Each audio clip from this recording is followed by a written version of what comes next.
வாங்க.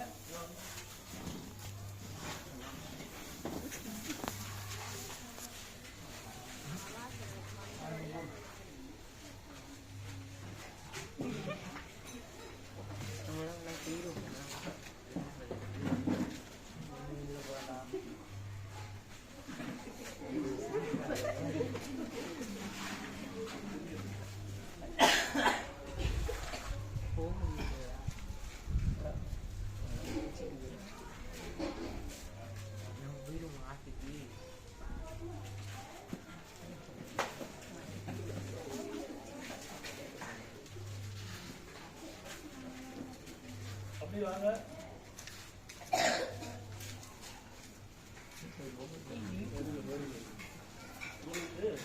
இது என்ன தோணுது? இந்த மாதிரியே உச்ச காலங்கள்ல இப்படி விட்டுட்டா உங்களுடைய எப்படி இருக்கும்? காலத்துல இப்படிதான் இருக்கும்னா நீங்க என்ன செய்வீங்க? உங்க வாழ்க்கை எப்படி இருக்கும்?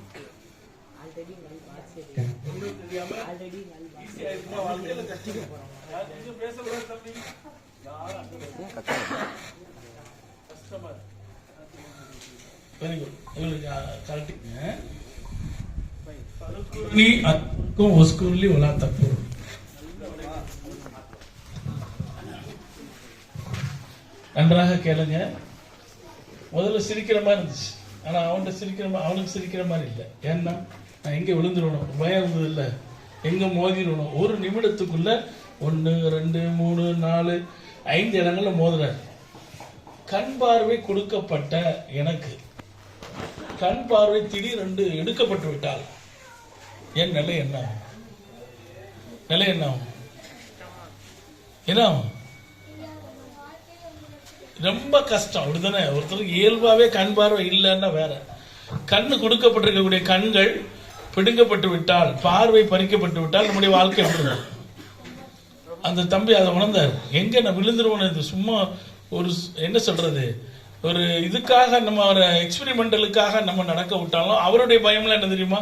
நான் எங்க விழுந்துருவணும், அப்படித்தானே, எங்க மோதிடணும். அவருக்கு உயிர் மேல ஒரு பயம். நல்லா தானே இருக்கேன், எங்கேயாவது கீழே தள்ளி விட்டுருவாங்களோ. கற்பனை பண்ணி பாருங்க, அல்லாஹ் எதை தந்திருக்கான்?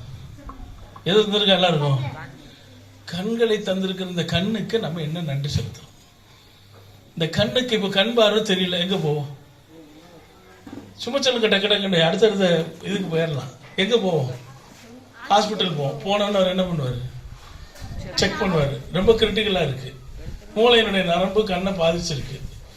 இப்போ பெரிய டாக்டர் வரணும், பெரிய இன்னும் சொல்ல போனா ஃபாரின் டாக்டரே வரணுமா? பார்த்தா ஒரு 10 லட்சம் ரூபாய்க்கு செலவு இருக்கு.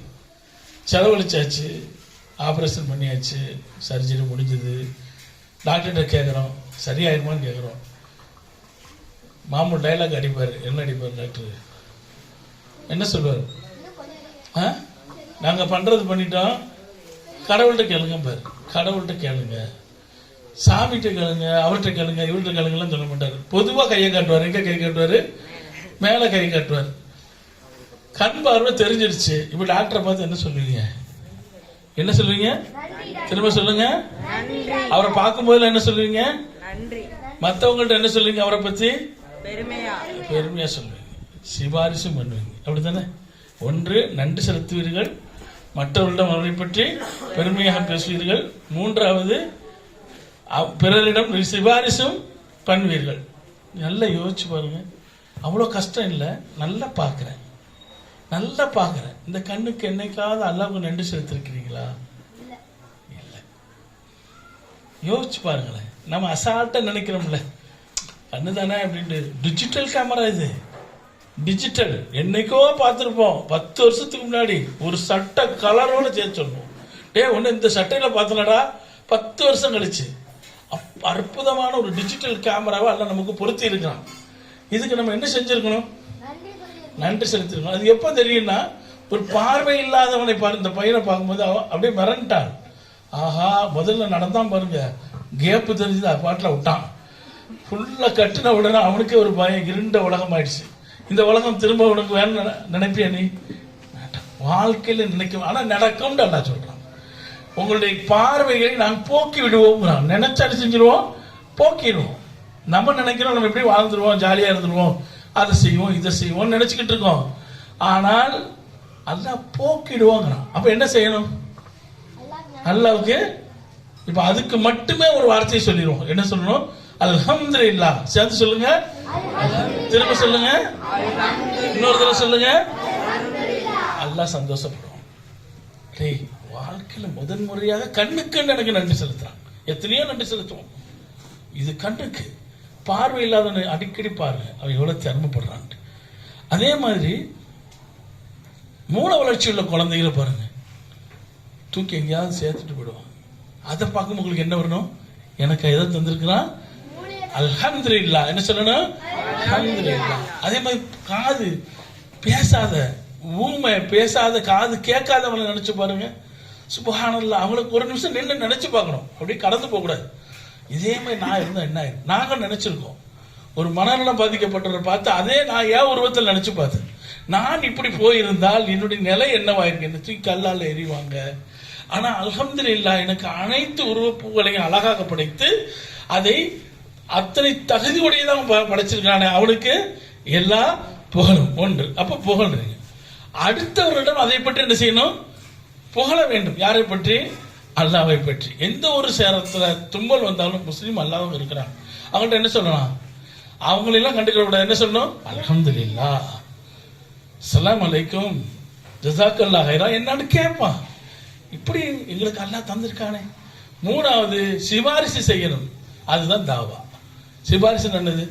நீனும் இதே மாதிரி இருந்தா உனக்கு அல்லாஹ் எல்லா விதமான சந்தோஷங்களையும் என்ன செய்வான்? உனக்கு தருவான். சில துன்பங்களுக்கு பின்னால், சில கஷ்டங்களுக்கு பின்னால் உனக்கு எதை தருவான்? சந்தோஷத்தை தருவான். இப்போ இந்த நன்றியை அல்ஹம்துலில்லாஹ்னு சொல்லிட்டு போனா போதுமா? என்ன செய்யணும்?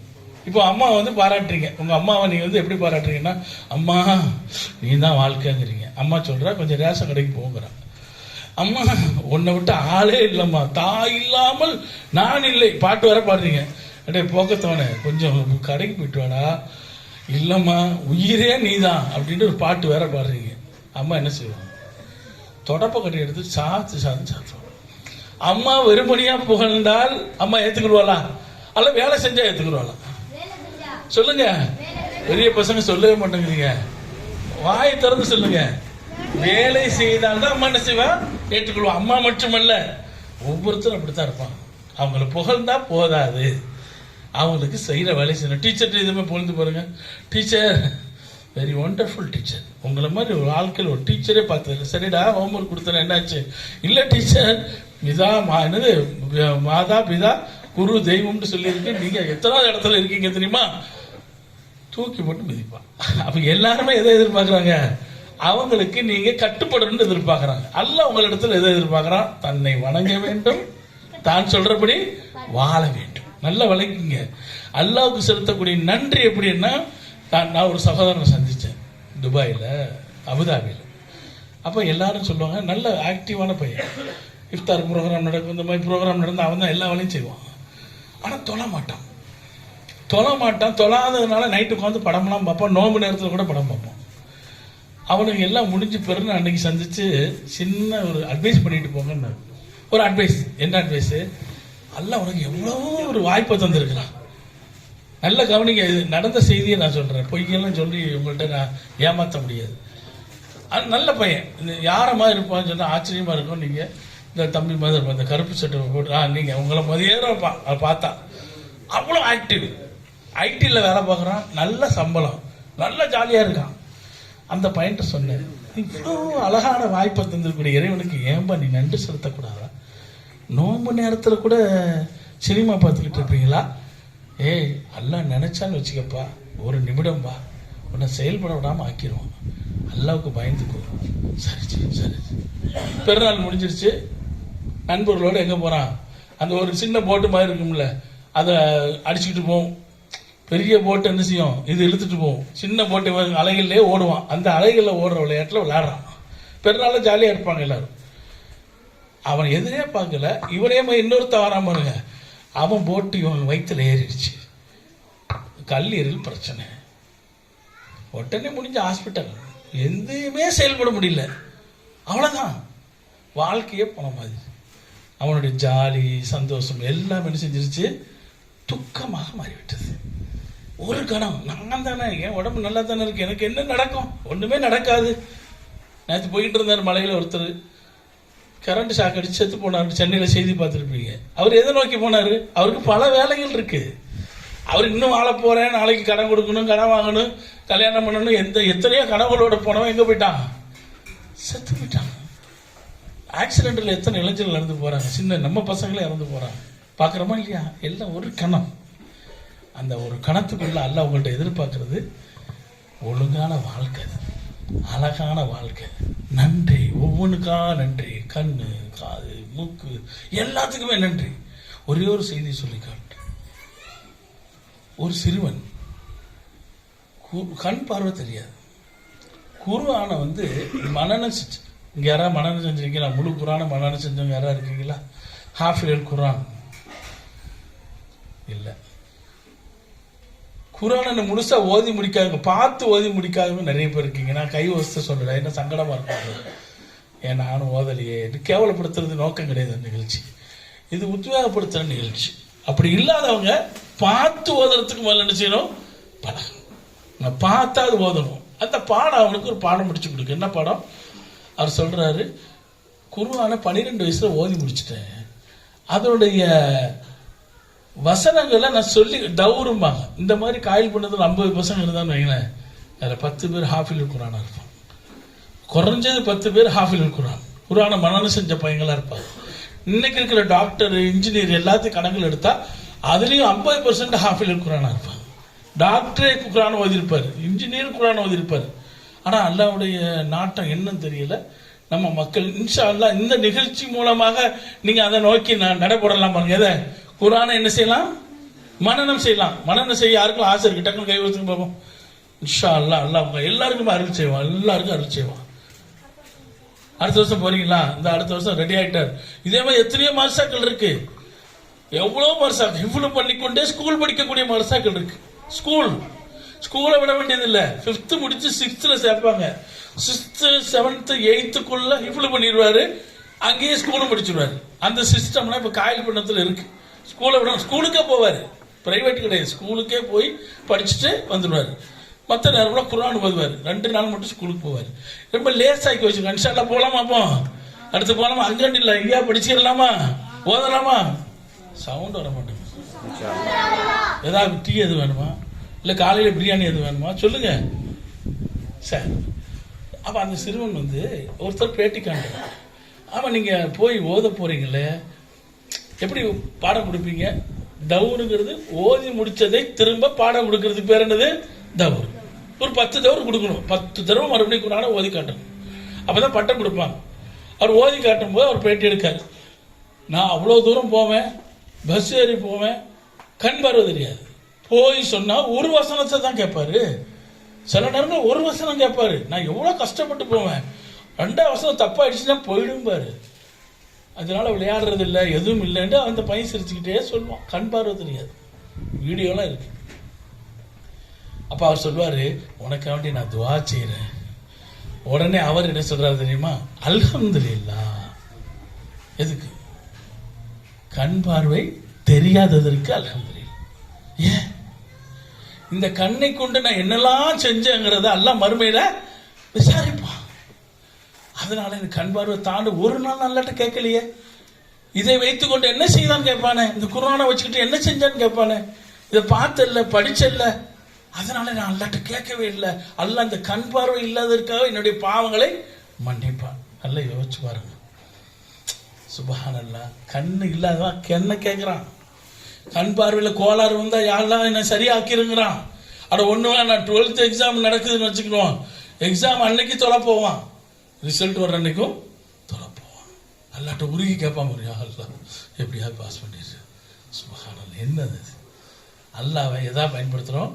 கிள்ளு கீரையாக பயன்படுத்துறோம். இல்லை இல்லை, நல்ல மனசுல பதிய வைங்க. அல்லாஹ் நமக்கு எதுக்காக படைச்சிருக்கிறான்? எதற்காக? திரும்ப ஏற்கனவே சொன்னேன், எதற்காக? மனசுல பதிய வைக்கிறாங்க. அல்லாஹ்வை வணங்குவதற்காகத்தான் அல்லாஹ் நம்மையும் ஜின்களையும் படைத்திருக்கின்றான். குர்ஆனுடைய வசனம், அல்லாஹ் சொல்ற வசனம். அப்ப நம்ம இனி என்ன செய்யணும்? இனி என்ன செய்யணும்? வணங்கணும், 5 நேரம் தொழணும், நோன்பு வைக்கணும், குர்ஆன் ஓதணும். அட்லீஸ்ட் முதல்ல எதையாவது ஓதணும், பார்த்தாது ஓதுங்க. என்னால முடியல, இனி எங்க நான் போய் ஓத முடியும்? அல்லாஹ் நான் தான் நடக்கும். ஆனா முதல்ல பார்த்து ஓதுங்க, மீனிங்கோட ஓதுங்க. புரிஞ்சுக்கிட்டீங்களா? படைக்கப்பட்டதனுடைய நோக்கம் என்னன்னு தெரிஞ்சிருச்சா? உதாரணமாக அந்த கண் பார்வை. இப்ப நீங்க ஒரு துவா கேட்கணும், ஒரு பயம் வரும், யாரெல்லாம் எனக்கு இதே மாதிரி சோதிச்சிடாத, என்னுடைய பார்வையை பிடிக்கிறாத. இது தனியா துவா கேளுங்க. என் பார்வையை பிடிக்கிறாத, ஞாபக சக்தி இல்லாம ஆக்கிறாத, மனநலம் பாதிக்கப்பட்டவனாக என்னை மாற்றி விடாதே, ஊமையாக விடாதே, காது கேட்காதவனாக ஆக்கி விடாதே. அந்த பிரச்சனை இந்த பிரச்சனை எல்லா முசீபத்திலும் நீ எனக்கு என்ன செஞ்சிரு, நிம்மதியை கொடுத்த ரஹ்மானே. இது உங்களுக்கு ஒரு பாடம், முதல் பாடம் இல்லைங்கிட்டா? இப்போ அல்லாஹ் சொல்றபடி வாழணும். நோக்கம் அதுதான். என்னை